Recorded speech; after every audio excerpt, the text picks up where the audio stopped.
Hi, welcome to యూఐటీవీ. ఈ మధ్యకాలంలో ప్రపంచ దేశాల్లో నిరసనలు ఎక్కువవుతున్నాయి. బ్రిటన్, శ్రీలంక, జపాన్, బంగ్లాదేశ్, నేపాల్ వంటి దేశాల్లో యువత రోడ్లపైకి వచ్చి నిరసనలు, ఆందోళనలు చేస్తున్నారు. ఇందులో కొన్ని దేశాల్లో ప్రభుత్వాలే మారిపోయాయి. యూత్ దెబ్బకు ప్రధానులే దేశాల నుంచి పారిపోవాల్సిన పరిస్థితులు వచ్చాయి. ఇప్పుడు ఆ నిరసన సెగ భారత్కు తాకింది. దీంతో భారత్లో కూడా నేపాల్ సీన్ రిపీట్ అవుతుందా అన్న అనుమానాలు వ్యక్తమవుతున్నాయి. ఇంతకీ ఏ రాష్ట్రంలో ఇది జరిగింది, ఎందుకు యువత రోడ్డెక్కారు అనేది ఈ స్టోరీలో తెలుసుకుందాం. లడక్ ఇది భారతదేశంలోని ఒక కేంద్ర పాలిత ప్రాంతం. ఇది హిమాలయ శిఖరాల మధ్య ఉన్న పీఠభూమి. ఇక్కడ బౌద్ధ మతస్థులు ఎక్కువగా ఉంటారు. దీనిని చిన్న టిబెట్ అంటారు. లడక్ రాజధాని లేహ్. ఇది 2019 వరకు జమ్మూ కాశ్మీర్ రాష్ట్రంలోని ఒక ప్రాంతంగా ఉండేది. 2019 ఆగస్టులో భారత పార్లమెంటు అక్టోబర్ 31 నుండి లడఖ్ను జమ్మూ కాశ్మీర్ నుంచి విడగొట్టి ప్రత్యేక కేంద్ర పరిపాలన ప్రాంతంగా ప్రకటించింది. సముద్ర మట్టానికి 3 నుంచి 6 అడుగుల ఎత్తులో లడఖ్ ఉంది. కాశ్మీర్ నుంచి సులభంగా చేరుకోవచ్చు. శ్రీనగర్ నుంచి లడఖ్ వరకు రహదారిని నిర్మించారు. ఈ మార్గం సంవత్సరానికి 6 నెలలు హిమపాతంతో కప్పబడి ఉంటుంది. ఇక జన్స్కార్ ఈ ప్రాంతంలోని ప్రధాన నది.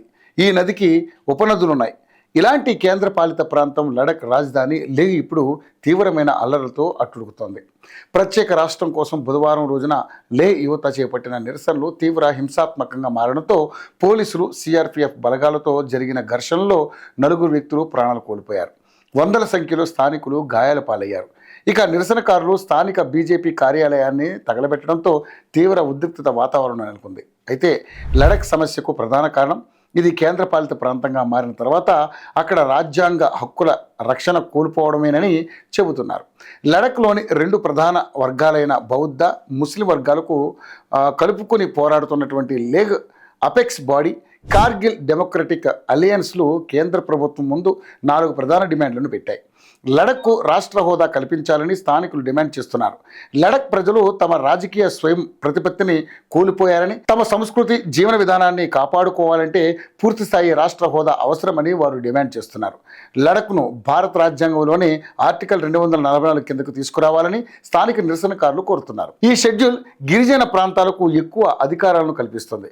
భూమి హక్కులు, ఆచారాలు, పరిపాలన వంటి విషయాల్లో వారికి స్వయం ప్రతిపత్తి కల్పిస్తుంది. ప్రస్తుతం లడఖ్లో నిరుద్యోగ రేటు 26.5% ఉంది. ఇది దేశంలోనే 2వ అత్యధికమని చెబుతున్నారు.